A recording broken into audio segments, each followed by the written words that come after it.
Helle Thorning-Schmidt, thank you so much for joining me here in Davos at the World Economic Forum. We've talked over a number of forums together, but this one feels like the world is facing some of the toughest crises in security, in finance, in food, and in conflict, of course. As the former Prime Minister of Denmark, what would you like to see the global leaders doing here? Well, first of all, Tanya, thank you for having me. It's always a pleasure to be here and participate in your in-depth conversations about these issues that we are facing. I feel this Davos is different for many, many reasons, but it's like that history has turned around and turned us all around. First, of course, because of the pandemic. Then, of course, with the invasion of Ukraine by Russia. And then generally, that we are seeing now and have seen for the last years, the real effect of climate change. So we are all feeling that very strongly. I also think we are seeing a divide in our society where we have maybe the top who are still trusting government, trusting business, but we are seeing a massive class divide where we have the have-nots actually trusting no one. So we have a situation where there are big shifts in history combined with a lack of trust that we have perhaps never seen before, and that is why we are in a historic time with historic challenges, and I think we all feel the weight of that, the burden of that, and how serious it is right now. Well, of course, the theme of the forum this year is history at a turning point, government policies and business strategies. But there is a lot of criticism, Helle, that what can Davos do? What can the forum do? Is it relevant? Yeah, we've been having that discussion every time we meet in Davos, and I've been coming here for many years. And every time but it's just a talking shop, and what can we do? But isn't the world a better place as long as we try to face the problems and the challenges that we have together and try to push each other to find solutions? Just before I came here today, Tanya, I was in the main hall and we had a talk from Vladimir Zelensky from Ukraine. And he was saying to us that we need to do more. He was saying to us that we need to help build up Ukraine once this is over. He was giving us his instructions or his wishes to what the world should be doing. And again, you can say, well, nothing concrete will come out of that. But isn't it better that we sit in a room and that we shake our heads and say, yes, what can I do? As former politician, as a business leader, try to come together in the many hundreds of meetings that we have in Davos and try to put obligation on each other, but also try to find solutions. Isn't that better than not meeting and not trying to find solutions? But don't you think, Helle, the world should be doing more? And of course, Sweden and Finland have formally announced to join NATO. How do you think that's going to affect the region? Will it be a game changer, do you think? Well, I think it is interesting that when Russia invaded Ukraine, there must be a lot of unforeseen consequences that they're not very happy with. The Russian leadership is not very happy with at this stage. For many, many years, Russia has been able to divide and rule in Europe. They have been friends with some European nations and excluding others, and the European Union countries, member states, have not been able to agree on a real Russia policy. For the first time ever, the European member states are completely united. The European parts of NATO are the same. And obviously, the close bond between the US and Europe has never been closer in recent times. So this must be an unintended consequence. And one that certainly must be unintended is that Sweden and Finland, who have not thought just a few months ago, or just 6 months ago, that they would join NATO, have now, in a very quick debate in their countries, decided that they want to apply for NATO membership. So it surely must be an unintended consequence that Russia will now have about 1,400 new kilometers of border bordering up to NATO, that must be something that they didn't anticipate, didn't expect, and did not wish. So we are in a completely new geopolitical situation. And of course, being Danish, being a former Danish Prime Minister, I'm delighted that Finland and Sweden are applying to join NATO, and I hope it will go as smoothly as it should be in them joining the NATO. But you do have Turkey's President Erdogan blocking it. Are you surprised by that? No, I'm not surprised about that, or maybe a little bit surprised, but it's something that we've seen before in other big negotiations. So I think this is something that happens, that the Turkish leadership or Erdogan, he takes his opportunity to get something through that he wants to get through. I hope it can be solved, and I'm quite confident that this is something that will be solved. Of course, Helle, you were Prime Minister of Denmark in 2014 when Russia annexed Crimea. Yeah. From that, do you think lessons should have been learnt? Do you feel that some critics that say that Putin was provoked into invading Ukraine?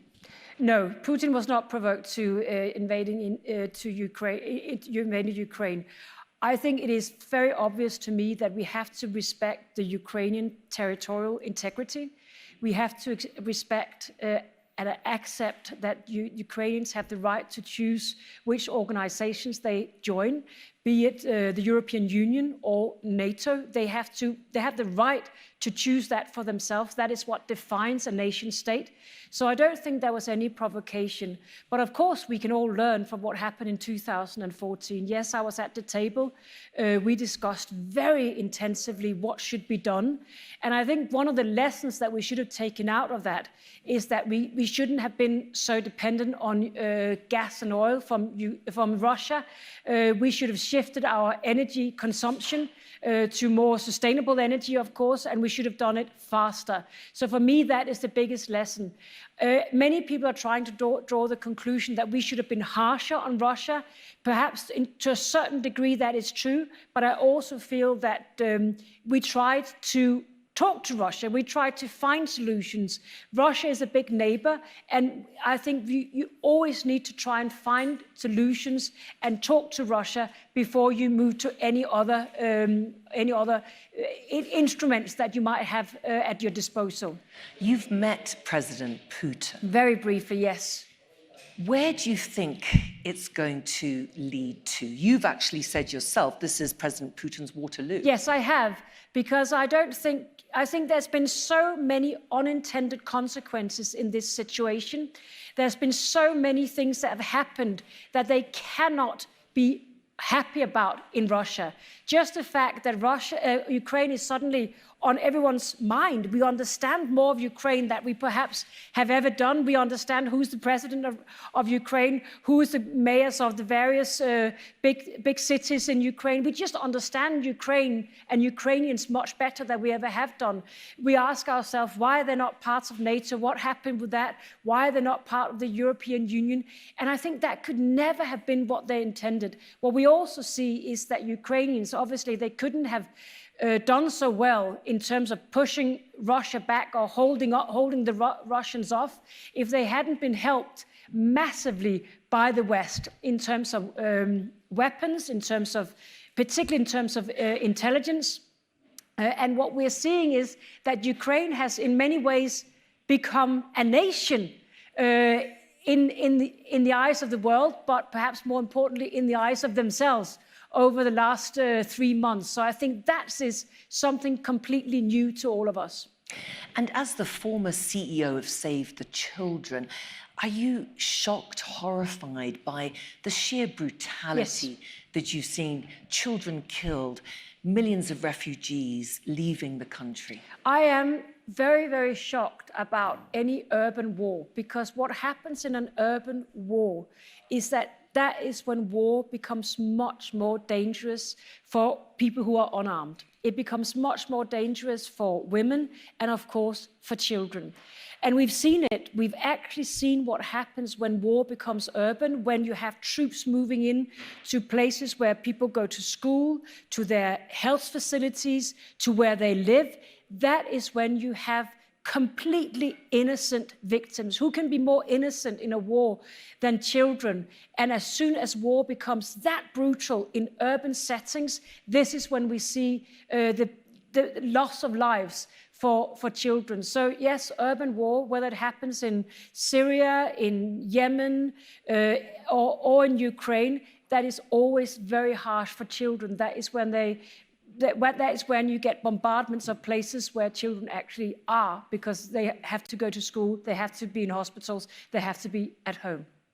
And of course, there's also been the challenge of misinformation, propaganda. Helle, in 2020, you were appointed co-chair of the Facebook Oversight Board. How do you counteract that? How do you actually make sure that... Well, we are, first of all, I don't know if everyone knows what the Oversight Board is. The Oversight Board is an organization which is independent of Meta. Our job is to overview what content gets removed or stays on the platforms of Facebook and Instagram. It works in a way where a user can complain to Meta if they're not happy with the result or the answer they get. They can complain to the Oversight Board. We can't deal with all cases. We take the most emblematic or iconic cases that will mean something for a lot of people. It also works in a way where Meta can ask us for our policy advisory opinion if they have something they want our opinion about. I feel that this is a new way of regulating content online, which will be extremely important, because until we had the Oversight Board, it was basically up to the social media platforms, in this case Meta itself, to find out what content did they remove, what content got to stay. Now we look at it based on their own community standards, but also based on human rights. So we have taken some pretty iconic, or I wouldn't call it, maybe not iconic, but very important decisions that will mean something for a lot of people. Like banning President Trump. Meta asked us after they had banned President Trump whether that was the right thing to do. So we didn't ban President Trump, but they asked us whether it was the right thing to do. We looked at this case really, really carefully. We took public comments in as well, and we agreed with Meta that it was right to remove President Trump, not because he had lied about the election, not because of some of the weird things that he said on social media platforms in those days, but because he was instigating violence on the 6th of November. So that is why we thought it was right to move Trump, not because of the other things. But we also turned around to Meta to say, you can't give arbitrary sanctions to a user. You have to follow your own sanction regime, and that's what they actually did. But back to your question, Tanya, which was, how should social media react in conflict situations? This is a massive issue, and we have only just started looking into that. We have looked at cases in conflict situations, and one of the asks we have of Meta, and one thing that we will follow up on, and is following up on all the time, is whether Meta understands conflict situations well enough to actually do their content moderation properly in conflict situations?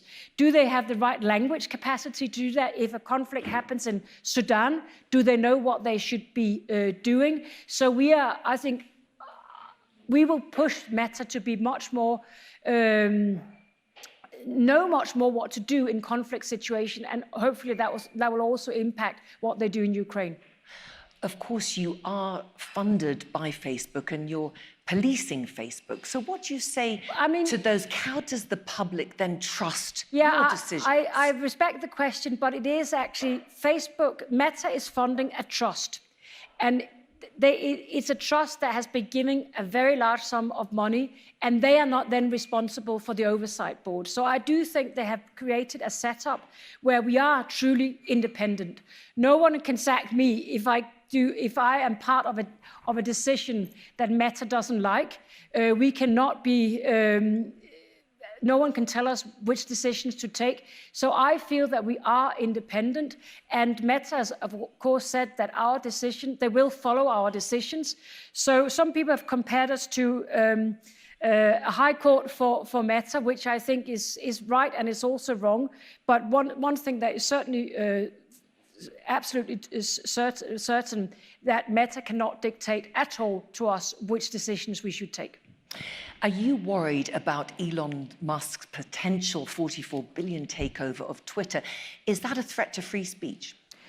I don't know if it's a threat to free speech. I am a strong believer in free speech, and I am also someone who thinks that social media has actually benefited free speech. Social media has given agency to millions after millions of people who never had a voice before. Before media was regulated by in closed rooms by editors, often white men, in middle-aged white men. And I think what social media has done is to open up free speech and given agency to so many people, given voice to so many people. And I also think that every day we all use social media to unite, to talk to each other, to get in touch. So it is a force for good, but it also has the capacity or the potential to be a force for evil. So that's why we have to find a way of regulating. You asked me about Elon Musk taking over Twitter. I don't know if he is actually going to take over Twitter. I think he worked out this week that it was too expensive. So let's see where that goes. But I don't think any of us knows whether that's a new step for free speech on Twitter. You talked about inclusivity there, Helle, and how social media can be a force for good. And I wanted to ask you personally, because I know you've experienced recently with your son Milo, who came out on social media to say that he has changed gender. How did you feel? Well, I'm a mother of two children. One is Milo, who used to be Camilla, and Johanna. And I feel that they give me an opportunity to be truly, both my children give me an opportunity to be truly connected to the LGBTQ environment and the discussions that you have there, and to the whole non-binary world and young folks breaking out of the binary world that my generation were so attached to. And I do feel that that non-binary world could open all our eyes. It's like what the Me Too movement had done. It's what Black Lives Matters have done, that suddenly we open our eyes to new discussions.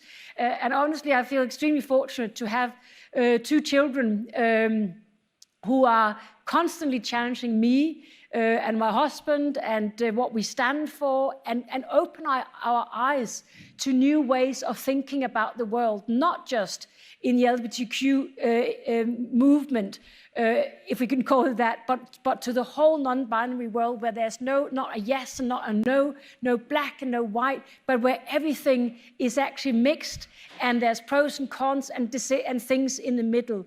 I've never been a binary person. I never thought, the way I think, I'm a politician of the middle ground.